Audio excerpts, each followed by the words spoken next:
Southside Gang? It's your boy LT back with another vibe. And today, man, we got making the case that the 1986 Celtics are the best team in history. Now, there's a lot of teams that lay claim to this, like the 96 Bulls.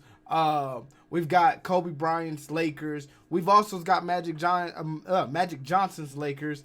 We also got the Spurs. We also got teams like I consider as a built team, not about championships or anything like that, but like a team that was just built properly. We have to also look at the Pistons. We also do have to worry about the Warriors. They do have a big claim to that because they came out the blue with some nonsense, and it works, bro. They invented the small ball practice, and they made it work to their advantage where nobody else can really touch them. So that is something that I'm really looking forward to. But I think the case, if it's just me and my personal opinion, the case only lies with three teams: the Bulls, the Celtics, and Kobe's Lakers. Because I really feel like if Shaq would have stayed the whole time, or they would have never had the falling out, or whatever the case may be, they could have most likely passed Michael Jordan's record with the 6 wins. I really feel like that. And I know people are like, maybe not so, maybe not so. I really feel like they could have. There was no team that could have knocked them off their seat. Yeah, you had the Boston Celtics, but I believe once Shaq left the Lakers, Ray Allen left the Boston Celtics. So you get what I'm saying? And Paul Pierce and everybody, you get what I'm saying? So the team started breaking up, and I believe Kevin Garnett went back to the Timberwolves. So it's a lot of stuff that falls under that. If the Kobe Bryant sticks together with that team, that's the winning team. But, man, that's not what this is about, bro. We're going to be making the case on the Celtics today. Now, I really feel like the Celtics have a good claim because you got Robert Parish, Larry Bird, and Mchale. That was one of the best, not perimeter, but interior offenses and defenses. You've got the best passer probably in the league, Larry Bird. And I know people are going to be like, well, he had Magic Johnson. But Larry Bird was just, it was like he had vision of not only the court, but what you would do and what you could do. And he knew exactly what you wanted to do. That's what makes Larry Bird so iconic. We got Mchale, Mr. Back to the Basket, Mr. Up and Under. He made people fall over themselves doing stuff. And then we got Robert Parish, Mr. Beast Mode himself. You know, he just dunked on everything. He made everything a simple play. He made the simple plays look amazing. And that's what I like to see. So we will be making the case on them today, bro. I'm really looking forward to it. Let's see what this guy got to say. My fault. Before I press this play button, make sure y'all hit that like button, subscribe to the channel, turn your notifications on, leave me some comments, man, and try to join the Patreon. I know it ain't for everybody, but if that is something y'all want to check out, it will be linked in the description. But let's go ahead and get into this video.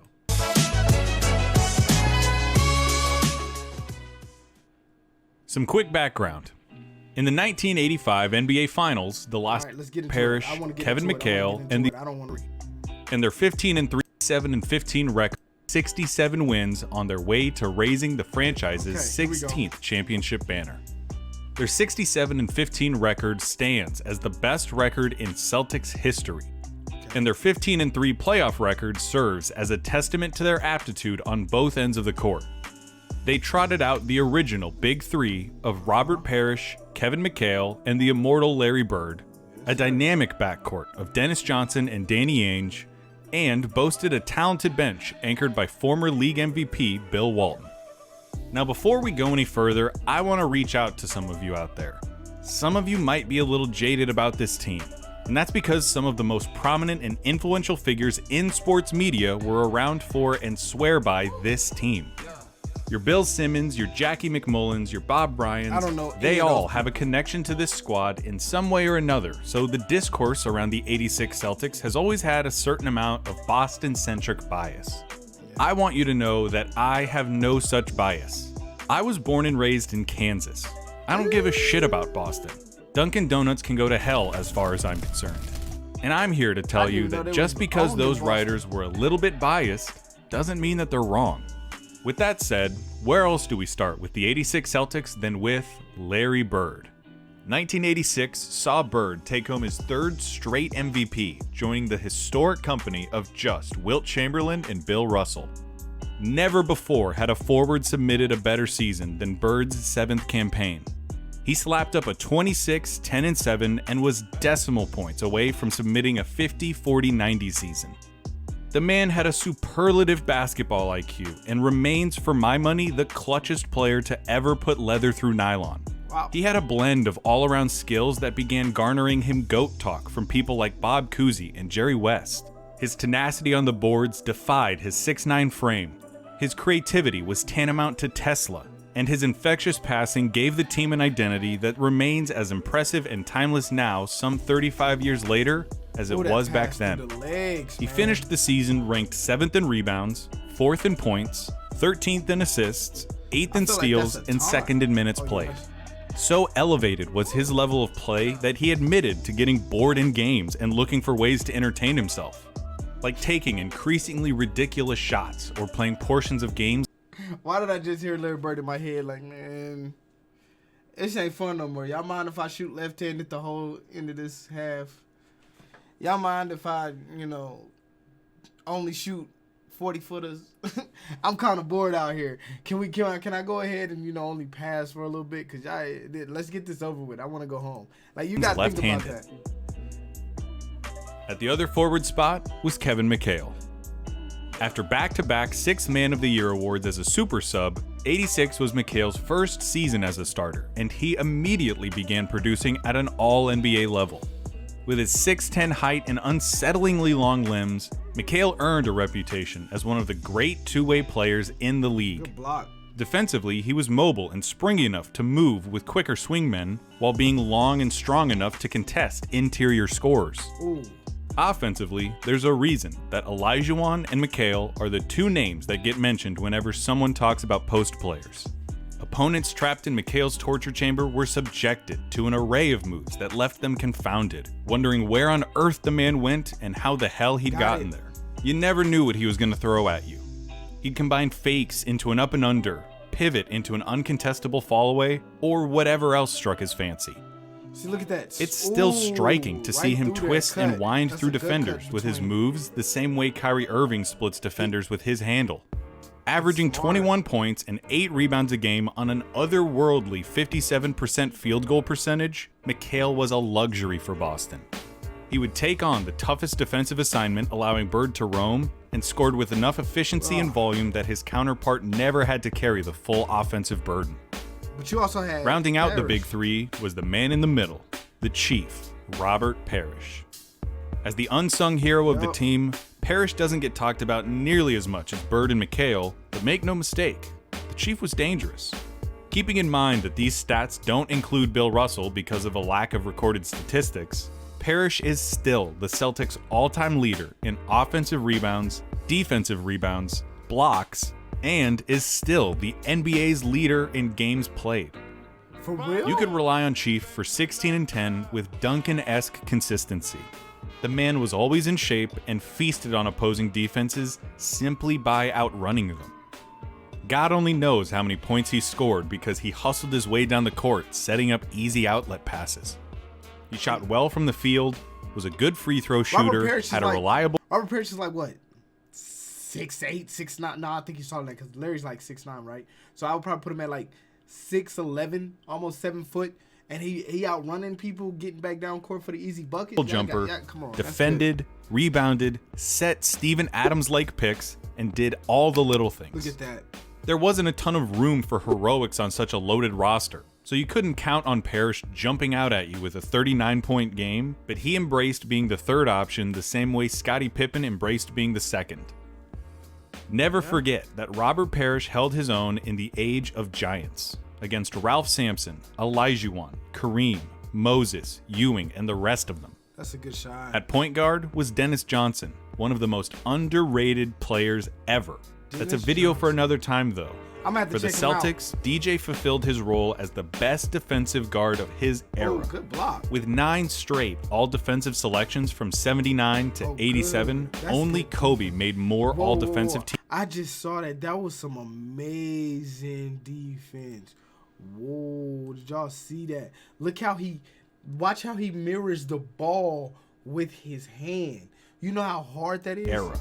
With 9 straight all-defensive selections from 79 to 87, only Kobe made more all-defensive teams as a guard. He was the best matchup on Magic of any player in the league, set the table for everyone on his team, and consistently came through in money time. He and Bird had what some refer to as a telepathic connection, making tight-wire action between them routine. He was the ringleader of the squad, and Bird still calls him the best player he ever played with. At the other guard was Danny Ainge, a reliable double-digit scorer and wily little rascal that thrived on riling up the opposition and getting under their skin. There's they Dennis Rodman. That's they Dennis Rodman right there. That's they Dennis Rodman. He walk around like he got a chip on his shoulder. That's they Dennis Rodman. Also one of the great shooters of the era, and went on to demolish the single-season three-point record in 1988. The disrespect. A talented multi-sport athlete, Ainge remains the only high schooler to be named a first-team All-American in football, baseball, and basketball. And coming off the bench was the Celtics' secret weapon, Bill Walton.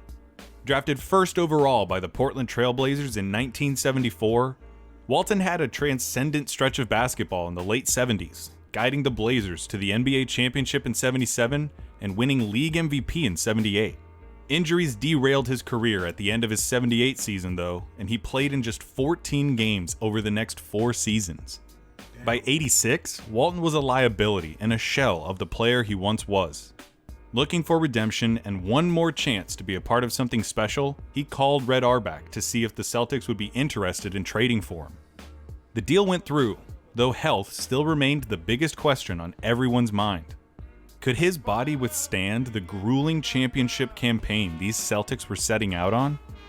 Well, in the 100 games that the Celtics played that season, Walton played in 96 of them.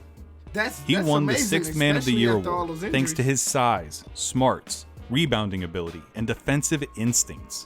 He was still every bit of the best passing big man ever, and found a kindred spirit in Bird, who also reveled in elevating the talent level of his teammates and in the fine details of basketball. To boot, Walton added an Andy Bernard dynamic to the team. He had had his good old days and seen them drain through his fingers. Yet here he was, once again, with a chance to be a part of something historic. But it's because he's a play. He's not trying to be the star on the team. And I feel like maybe that's what the Clippers wanted from him. Maybe that's what the Bullets wanted from him. Is they wanted him to be a star player. And that's not what he was. I mean, I'm not saying that's not what he was. How do I say this? That's not what he is at the time of having him. He was a role player. One of those people who can, okay, we're down 6. He can come and spark the team and give us what we need. You know, he can give us a good 5-6 points a night, maybe 13 on a good night, and it'll boost the morale of the team. Like, okay, if he's doing that, then I should be able to score. Okay, the ball's rolling, everything's moving now with grease. He was the grease to the Boston's machine. Like, the Boston had all of the best cogs. You had Larry Bird, Mchale, and Parish, but it needed the grease to move properly. Now, you can run it without the grease. Is it going to run good? For a little while, but eventually something's going to get in there and mess it up. And it's going to cause a tangle up. But with that grease, everything runs smoothly. You can sit Larry Bird down for a little bit, let it time down. You can sit Mchale down, let it wind down. You can sit Parish down, let it wind down. And then they all come together and you got a team. That's what he was, and that's what it takes sometimes. Just be aware and appreciative of the fact that this was and would always be the good old days of Celtics basketball. Bill Walton. In all, the roster touted 5 Hall of Famers. 5. A whole lineup. And every starter on the team was a double-digit scorer. They gelled together to form a hive mind presence, assimilating into nothing short of Bird's brainchild. If Bird were cutting, DJ would put the ball where it was supposed to be the second it was supposed to be there. If Mchale was rolling on some poor soul in the post and got doubled, Ainge would be in the perfect place for a kick-out. If Parish got open down the court, you could bet that the ball would find him. Emulating Bird's all-around prowess, the Celtics could beat you in any which way. Whatever you did, they did better. If you had a speedy, heady guard, you had the pleasure of being locked down by Dennis Johnson. Look at him. If your calling card was your big men, you had to contend with the greatest front court of all time. Not razor sharp defensively, the hive mind will beat you into a pulp with their passing. Your offense isn't clicking on every conceivable cylinder. You would be swarmed, you would turn the ball over, and every shot you took would be smothered. And if you let the game stay close down the stretch, Larry Bird would put the nails in your coffin. They had answers for everything. They could change their style of play on a whim and excel at it. Bird, Ainge, and backup point guard Jerry Seasting were all dead-eye shooters. The big men were some of the best post players to ever play. They could put out an absolutely massive lineup with Bird at the 2, Mchale at the 3, and Parish and Walton in the middle. They could go small with no loss of quality with Mchale at center and Bird at the 4. Craziest of all, they really wouldn't even need to size up or size down. The '86 Celtics are still one of the only teams in history to be able to play a small ball style with a gargantuan starting lineup. But that's because everyone was mobile enough to push the pace and stay active. Fast on his feet. Their inside-outside proficiency could space the floor. They could defend and corral nearly all types of scorers, and their passing would carve defenses to shreds, all without giving up an inch. And, if we're checking boxes, the Boston Garden in the 1980s was the best home court in sports. You remember John Mayer's journey, the psychological prison, the breakthroughs, and more. One of the Already some 50 years old, the dingy dungeon halls of the Garden had been host to some of the greatest players and moments in sports history, offering comfort to its allies and peril to its enemies. The crowd was insatiable and earned a reputation for both their devotion and potential for viciousness. The rafters were littered with championship banners and retired numbers in such quantity that they became superfluous. The Celtics took advantage of this and ran with it, notching a 50-1 home record including the playoffs. Were they perfect? No, they weren't game. That athletic, and they had a tendency every now and then to get bored and take their foot off the gas against bad teams. Could they have gotten to 70 or even 72 wins? Sure, and you can hold that against them, but tell me, when we're talking about something as grand as the greatest team of all time, how much do those 3 to 5 regular season games really matter? Not any. As we established in the beginning of the video, the Celtics lost the '85 finals to the Lakers for the first time in franchise history. The loss stung deep, and members of the team still believe that they let the series get away from them. With a newfound inspiration and the drive to reclaim what they believed was theirs, they tore through the league with one team in mind. The Lakers. The rivalry between the Celtics and the Lakers should need no background. Since the days of Jerry West and Elgin Baylor competing against Bill Russell and Bob Cousy, the two franchises have defined the NBA within and without. Today, the two franchises account for nearly half of all championships in NBA history. And the rivalry was never more intense than in the 80s, as Magic Johnson and Larry Bird presented their teams and their sport to the world. Since their iconic college basketball championship showdown, the two had assumed the role as battling titans, trading blows with one another, daring to push the boundaries of basketball to fit their own needs and desires. No pass was too extraordinary, no shot too outrageous. Oh God. And after the Lakers had landed such a damaging blow in the finals, Bird and the Celtics were eager to return the favor. In the two regular season matchups between the two squads, the Celtics came away with victories both times against the defending champs. And while they no doubt enjoyed the bragging rights that this afforded them, their true crusade began in the playoffs. In round one, they found themselves matched up with the 40-win Chicago Bulls and an extraordinary young guard named Michael Jordan. And having missed most of the season with an injured foot, Jordan was eager to assert himself and unleash his latent talents. He did just that. After a 49-point performance in Game 1, Jordan put on a spectacle in Game 2 by setting the NBA record for most points in a single playoff game with 63. Damn. Bird famously described the effort as God disguised as Michael Jordan. It was a glimpse into the future of the NBA and a coming out party for the league's next great star. Ultimately for the series though, it didn't even matter. The Celtics won both games. Not even such an extraordinary performance as Jordan's was enough to dent the armor of the Celtics, who then won Game 3 to sweep the series. And after killing God, I can't say that. In the next round, Boston was faced with MVP runner-up and the league's leading scorer, Dominique Wilkins, and his Atlanta Hawks. Though the Celtics had won all 4 of the regular season matchups with the Hawks, each contest was decided in the single digits and most had come down to the final moments. Dominique represented Bird's toughest matchup in the East, with his boundless athleticism and potential for incredible outbursts.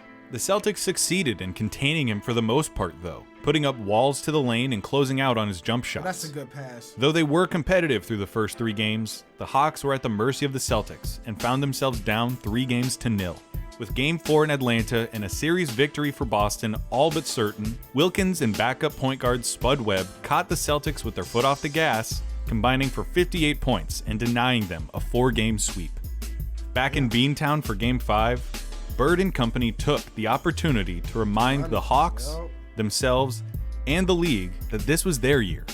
In one of the great statement games in playoff history, Boston turned an 11-point halftime lead into a 33-point blowout, punctuated by an absurd third quarter in which the Celtics outscored the Hawks 36-6. Defense turned into offense. Offense turned into more offense. And by the end of the period, the crowd was bursting with supreme confidence in their team. They just can't believe what has happened to them. Celtics is cold, bro. Starting to chant beat LA. A little premature. The Celtics were a team of destiny, and the Garden knew it. Boston then easily dispatched a 57-win Bucks team in the Eastern Conference Finals. Though in fairness, Sidney Moncrief had sustained a hobbling foot injury earlier in the playoffs. He missed Game 1 and was ultimately held in check by the Celtics, who took the series in 4 games. Would a healthy Moncrief have made a difference? Unquestionably. Would the Celtics have swept the Bucks? I think it's unlikely. But would they still have won the series and advanced to their 3rd straight finals? Yes. In any case, the Celtics were now 4 wins away from capturing their championship and submitting their application to the all-time team discussion. All they needed was a worthy opponent. And they got one, though it wasn't the one they were expecting. Wait, it wasn't the Lakers? That's because the defending champion Lakers had been upset in just 5 games by the upstart Houston Rockets and their mammoth combination of big men, 7'4" Ralph Sampson and 7-foot Akeem Olajuwon. And they intended to prove that their victory over the Lakers had been no fluke. After 2 Celtic victories in Boston, the series moved to Houston for the next 3 games. Here, the Rockets put their foot down and showed a resilience not yet seen against these Celtics, earning the respect of the basketball-watching public. They won Game 3 by 2 points, helped in large part to Sampson's 24-point, 22-rebound performance. Still against the ropes, though, they faltered in Game 4, suffering a 3-point defeat. With a 3-1 series lead through the first 4 games, the Celtics were on the brink of their destiny. They'd been able to mitigate the Rockets' size advantage on the boards, though the 23-year-old Olajuwon had succeeded in making himself known as an intimidating and impressive young talent.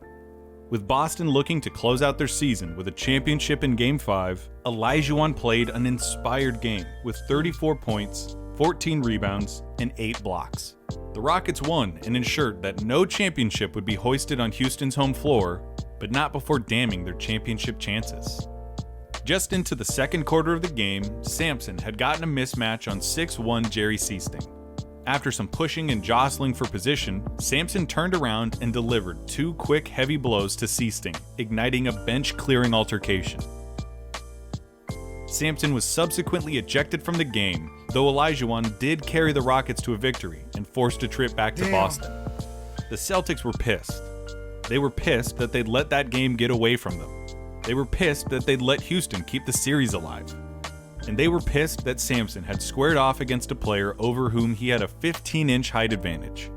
At practice the day before Game 6, the players worked themselves into such a feverish lather, playing with so much physicality, that head coach Casey Jones had to call off practice. The Garden was no different. The fans were delirious, setting a new kind of record for malevolent trash talk, with most of their attention focused on the imposing Rockets center. The team and their fans wanted to win, to claim their rightful place at the height of the sport, and they wanted to make the Rockets regret the day they ever messed with the Boston Celtics. Oh, it was Johnson. And the instrument for that righteous fury was none other than Larry Bird. For one game, Larry Bird played a different sport in what has been described and immortalized in many different ways as the greatest game he ever played. At first glance, you notice his box score wasn't all that sensational. 29 points, 11 rebounds, 12 assists on 47% shooting. He didn't score 60, it wasn't a near quadruple-double, and he hit no buzzer beaters. But you only have to watch the game to see that he was, in classic Bird fashion, everywhere, doing everything, at all times. Disrupting passing lanes, finding his teammates, even winning a jump ball against Olajuwon. He was the king, and basketball was his kingdom. The Celtics walked out with a comfortable 17-point victory as world champions, with Bird remarking himself that it was the best performance of his career, the only one that he ever felt totally prepared for. Afterwards, Red Auerbach blessed the team as one of, if not the, greatest he'd ever seen. To recap, you take one of the most talented starting fives ever, composed of the greatest front court of all time, with the greatest forward tandem to ever play basketball, and watch them eviscerate their opponents with stifling two-way play, dazzling passes, suffocating defense, exquisite shooting, and sublime post-play. They win more games than have ever been won by their illustrious club, and proceed to rampage their way to a championship, culminating in the best game in the career of one of basketball's most brilliant talents. The Boston Garden stands no more. Demolished in 1998 after 70 years of service and replaced with a building with air conditioning. I'll never get to see it, never get to ask the walls my questions, nor gag down a Sam Adams surrounded by insufferable Boston sports fans. Among the distinguished teams that called the parquet floor home, one stands alone. And if those walls were still around, if that floor could talk, I know what I'd ask them. And I think I already know the answer they'd give. They'd tell me that the 1986 Boston Celtics were the greatest basketball team of all time. Okay. That was a great video, man. It was really in depth. I like the way he did that, bro. I don't know. I know he has to make a case for the Bulls being the greatest team. I mean, the 96 Bulls being the greatest team. I want to check that out. But, yeah, man. With the Boston Celtics having that type of build, yeah, that's just crazy. That's exactly what you needed. They played a small ball, but with a big man, like he said. Like, when you got somebody like Robert Parish who can get down the court as quick as he can and score at will whenever he needs to. When you got Larry Bird being probably one of the greatest snipers to ever do it, also probably one of the greatest assist men to ever do it on your team, it really adds up. When you got Mchale, probably the best back to the basket, up and under guy we've ever seen. I've never seen nobody do the moves that he was capable of doing. Yes, I've seen people do stuff near it, but it was never like it. So that was just something like that. When you got Johnson being one of the I think he has the highest steal rate in NBA history. Mark me if I'm wrong. I mean, correct me if I'm wrong. But yeah, I think he has one of the highest steal rates in NBA history. So adding that to the team, then having a veteran guard like what was his name? It's right on the tip of my tongue.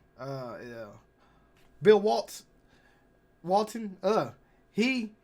By having a veteran guard like that on your bench, it really uplifts that second team, and it also uplifts that first team because it helps that first team when they need a break, when they need that little grudge and grime. But man, this was a great video, man. If you guys did enjoy this video, make sure y'all leave me a like, subscribe to the channel, turn your notifications on. LT is out. Peace.